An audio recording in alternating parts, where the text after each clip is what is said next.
Olá, eu me chamo Guilherme Norberto, eu sou ex-aluno da escola, me formei ano passado e eu tô fazendo esse vídeo para ler com vocês e comentar a minha redação do Enem, parágrafo por parágrafo, legal, porque a professora Maria dos Anjos comentou comigo que seria relevante para as aulas, trabalhar o modelo e tudo mais, e aqui estou eu com muita vergonha. Então, desculpa primeiramente pela qualidade do vídeo, pela qualidade do áudio, não sei se vai ficar bom, é a primeira vez que estou fazendo isso, então desculpa mesmo, não, tá? Eu espero que fique bom. Eu fiz toda uma engenhoca aqui, que por trás do que vocês estão vendo realmente está uma bagunça no meu quarto, mas enfim, espero que dê certo e que ajude vocês. E desculpa também pela demora em sair esse vídeo, porque eu precisava esperar que o Enem disponibilizasse o espelho da redação. E eu precisava ter um dia livre, vago, pra poder fazer o vídeo, a edição e tudo mais. Então acabou demorando um pouco, mas desculpa mesmo e vamos lá. Eu esqueci de falar que esse vídeo vai estar disponibilizado no YouTube em modo privado pra vocês poderem acessar quando vocês quiserem, tá? Pelo link. Então eu vou deixar o link com a professora. Quem quiser acessar depois em casa, ela passa o link e vocês assistem de boas, tá?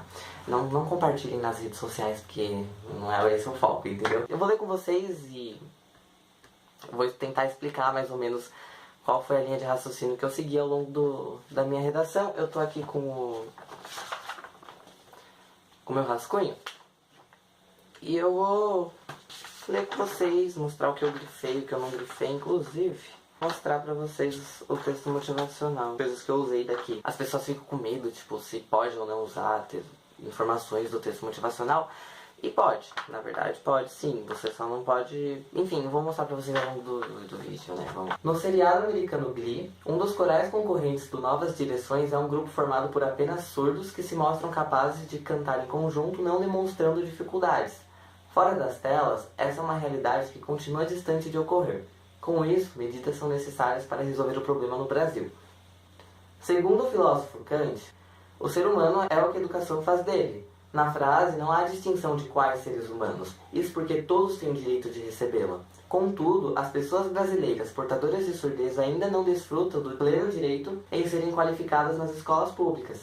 Apesar disso, não se pode ignorar que a sociedade apresenta preconceitos na admissão de funcionários surdos. Todavia, a questão está longe de ser resolvida. Percebe-se hoje os danos do tardio reconhecimento da Libras como segunda língua oficial do Brasil, ocorrido em 2002. Os professores do Estado não possuem domínio da linguagem, bem como não há seu ensino aos demais alunos. Isso faz com que a comunicação não ocorra entre todos os cidadãos. Sendo assim, novas medidas devem ser adotadas para sanar o impasse. O MEC tornará obrigatório a realização de cursos de capacitação aos funcionários da educação e adicionará à grade curricular nacional, às disciplinas de códigos e linguagens, o ensino da Libras a todos os estudantes. Essa ação fará com que o Brasil, no futuro, possua nativos das duas línguas oficiais, possibilitando o diálogo entre todos da população. Ademais, o Ministério do Trabalho criará leis que atuem como catalisadores à admissão de deficientes auditivos nas empresas. Dessa forma, o Brasil se tornará um país justo e igual para os cidadãos. Então, no primeiro parágrafo eu introduzo o problema geral, de forma bem ampla. No segundo, eu explico por que isso é um problema. E no terceiro parágrafo, eu vou falar o que impede esse problema de ser resolvido. E aí, eu citei Glee, porque meu repertório é esse, né, gente? Eu fiquei pensando, putz, o que eu vou citar, velho, de surdos, que eu não sei nada. Porque o Enem gosta que você pegue as coisas que você vem adquirindo ao longo da sua formação acadêmica e cite, né? E você pode citar desde Memórias Póstumas de Brás Cubas até uma alusão pop, por exemplo. E então, eu comecei a minha redação citando Glee para poder apresentar um problema. Isso dentro de um cenário fictício, né? Ou seja, eu peguei um exemplo de onde surdos têm uma educação boa e coloquei que no Brasil isso não está ocorrendo. Isso é um problema no Brasil que a gente tem que resolver esse problema, né? E percebam também que eu deveria ter colocado esse problema no Brasil aqui em cima. Era para eu ter colocado fora das telas, essa é uma realidade que continua distante de ocorrer no Brasil. Mas eu esqueci de pôr. E aí eu coloquei na linha de baixo e a pessoa corrigiu, entendeu? E obrigado, não descontou pontos, né? Por causa disso. É legal você colocar no seu segundo parágrafo porque que é um problema aquele tema, entendeu? No caso aqui, desafios para a formação educacional de surdos no Brasil. Aí eu coloquei uma frase bem clichê, porque vocês vão aprender ao longo do ano que existem várias frases legais, prontas, que você só joga ali na redação, pra dar uma enriquecida nela, mas você não pode simplesmente jogar ela ali. Você tem que dar um jeito dela fazer sentido na sua frase. E foi quando eu coloquei que na frase não tem distinção de quais seres humanos, porque todos têm direito de recebê-la, inclusive os surdos, né, gente? Então, eles não estarem recebendo a educação que eles deveriam é um problema. E a gente não pode ignorar que a sociedade apresenta preconceitos na admissão de funcionários surdos.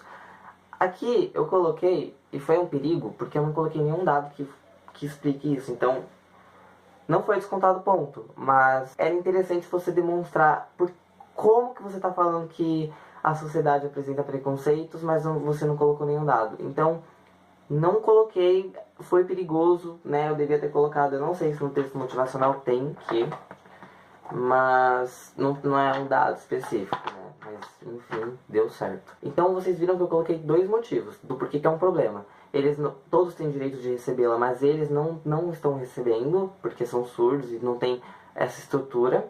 E porque aí também um outro problema é que a sociedade tem preconceitos na admissão desses funcionários. No terceiro parágrafo, eu vou falar o que impede esse problema de ser resolvido. Consegue acompanhar? E aí, a Libras, isso é aqui, tá, gente? Eu peguei do texto motivacional, que a Libras ela foi reconhecida só em 2002 e ela existe faz muito tempo. Então, tipo, pensa, todo mundo deveria aprender a se comunicar por gestos, mas não sabemos porque nós nunca aprendemos isso na escola. E os professores do estado mesmo não têm domínio sobre a língua, Libras, e então isso faz com que a gente não se comunique com os surdos. Por exemplo, ano passado, indo para a escola, eu pegava ônibus com 2 surdos, um homem e uma mulher, acho que era um casal. E eu vi eles se comunicando e tudo mais. E quando eles queriam, por exemplo, pedir informação para alguém, quando eles queriam falar com o cobrador ou com o motorista, era um negócio absurdo, porque eles não conseguiam, sabe? Tem que ficar fazendo mímica, uma coisa assim. Tipo, nós estamos dentro do nosso território, né? Tipo, se nós estivéssemos em outro contexto, em outro país, tudo bem, a gente tem que fazer um monte de, né? Dar um jeito para poder se comunicar. Mas nós estamos dentro do Brasil, dentro da nossa nação, um com o outro, e não tem essa comunicação. Quantas vezes você parou para conversar com um surdo? Tipo, você não sabe nem como dizer obrigado em Libras. E isso é um problema, cara. E o que impede esse problema de ser resolvido é que a gente não aprende na escola, a gente não aprende dentro de casa. Então, tipo, sabe, o sistema não tá nem aí pra isso. Então, no 4º parágrafo, você vai colocar a sua proposta de intervenção. Esse é o parágrafo, acho que um pouquinho mais complicado, porque você tem que ter ideia para poder sanar o problema. Mas assim,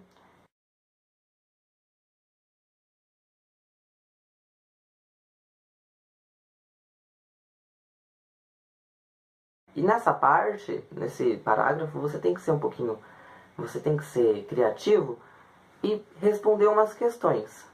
Quem vai fazer, o que vai fazer, por que vai fazer, pra que vai fazer.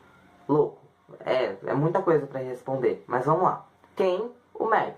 O que ele vai fazer? Vai tornar obrigatória a realização de cursos de capacitação aos funcionários da educação e vai adicionar à grade curricular nacional comum o ensino de Libras para todos os estudantes. Por que ele vai fazer isso? Porque essa ação fará com que o Brasil no futuro possua nativo das 2 línguas oficiais, possibilitando o diálogo entre todos.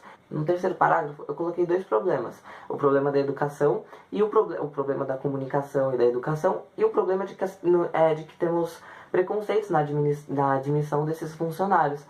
O Ministério do Trabalho criará leis que atuem como catalisadores à admissão de deficientes auditivos nas empresas. Por quê? Porque o Ministério do Trabalho, colocando uma cota dentro das empresas, X de funcionários tem que ser surdo. Isso vai fazer com que as empresas tenham que admitir surdos. E você conclui, nossa, mas por que eu vou fazer tudo isso? Você está falando que eu vou ter que investir dinheiro, vou ter que mobilizar um monte de pessoas. Para que eu vou fazer isso? Porque dessa forma, o Brasil se tornará um país justo e igual para os cidadãos, cara. Entendeu? Você fechou ali sua redação e é isso. Então, louco. Tá um calor esse quarto, gente do céu. Bom, eu espero que vocês tenham entendido esse esqueleto de redação que eu dei pra vocês. Porque quando a gente tem uma estratégia, na verdade não é bem estratégia a palavra, é quando você tem o hábito de escrever sempre daquele jeito, você vai conseguir falar sobre qualquer coisa, porque você já está acostumado a, por exemplo, pensar numa alusão, e aí você vai colocar por que é um problema, e depois você vai colocar por que o problema não foi resolvido, depois você vai falar da proposta de intervenção. Então, tipo, você vai sempre ter você tem o hábito de escrever daquele jeito, então você vai só, viu o tema, é isso, vamos lá. E você vai começar, entendeu? Bom, eu peguei aqui uma redação que eu fiz ano passado, foi a última redação de estudo que eu fiz antes do Enem, que era sobre as complexidades do combate à homofobia no Brasil. E eu vou mostrar essa redação que eu fiz pra vocês terem uma noção de que o esquema é o mesmo. Só mudaram as palavras, as articulações ali, os argumentos. Mas na verdade, a forma de escrever é a mesma. No livro As Vantagens de Ser Invisível, de Stefan, o personagem gay Patrick sofre agressão física no refeitório da escola em que estuda, ficando desacordado após o ocorrido. Fora da literatura, a violência ao grupo LGBT continua sendo uma realidade no Brasil, tornando-se necessária a tomada de novas medidas que resolvam a questão. Então, o estilo, a introdução é a mesma, só mudaram as palavras. Aí, no segundo parágrafo, o filósofo Jean-Paul Sartre afirmou que a violência, independente da forma como se manifesta, é sempre uma derrota. O grupo gay da Bahia estima que o Brasil é o país que mais mata travestis e transexuais. Só em 2016 foram, em média, 127 homicídios. Nas escolas, 27% dos homossexuais declaram ter sofrido discriminação e preconceito. Com isso, as pessoas sentem medo ao sair de suas casas, visto que as ruas e os estabelecimentos brasileiros se tornaram inseguros. Todavia, muitos problemas impedem a resolução do impasse. No ambiente escolar, ocorrem as primeiras opressões, sendo 13% dos casos, bem como não há funcionários e defensores públicos nos juizados que protejam as causas ou leis que certifiquem algum direito à vítima, ocasionando apenas a computação das denúncias. Sendo assim, medidas são necessárias para sanar o problema. Primeiramente, o poder legislativo deve criar projetos de leis que assegurem aos agressores normas de punição, assim diminuindo as ocorrências. Logo após, em parceria com o Poder Judiciário e com a OAB, disponibilizar defensores públicos que levem adiante os processos de violência ao grupo LGBT, garantindo que sejam discutidas em júri. Já no meio escolar, é importante que o Ministério da Educação insira nos currículos estaduais debates e palestras que ministrem aos estudantes e professores a importância do respeito à diversidade sexual. Dessa forma, o Brasil será um país seguro para todos, independentemente da orientação sexual das pessoas. Eu fiz um adendo aqui enquanto eu lia, eu coloquei poder judiciário, mas é poder legislativo, porque quem cria leis é o poder legislativo. E aqui em parceria com o poder judiciário, porque é o poder judiciário que vai receber esses casos e vai julgá-los. E em parceria com a OAB, porque são os defensores públicos que vão levar adiante, que vai levar para o poder judiciário essas causas. Então, teve um problema ali na minha proposta de intervenção, mas dá pra vocês perceberem que o esquema é o mesmo, sabe? Se vocês gostaram do vídeo, que eu acho um pouco difícil, né? Me falem, sei lá, se eu puder fazer algum outro que possa ajudar vocês. De repente estou aí fazendo, né? Pra poder ajudar, porque é importante ajudar os amigos. Mas se vocês gostaram do vídeo e de repente quiser que eu fale sobre algum assunto, que eu dê alguma dica, que eu fale como que é na faculdade, por exemplo, qualquer coisa. Se vocês precisarem de mim, gente, é fácil me achar, não é difícil me achar. Então é isso, eu espero que vocês tenham gostado. Muito obrigado por ter assistido até aqui. Um beijo, um abraço pra quem quiser. Quem não quiser eu dou também, porque eu não tô nem aí. Então é isso, tchau.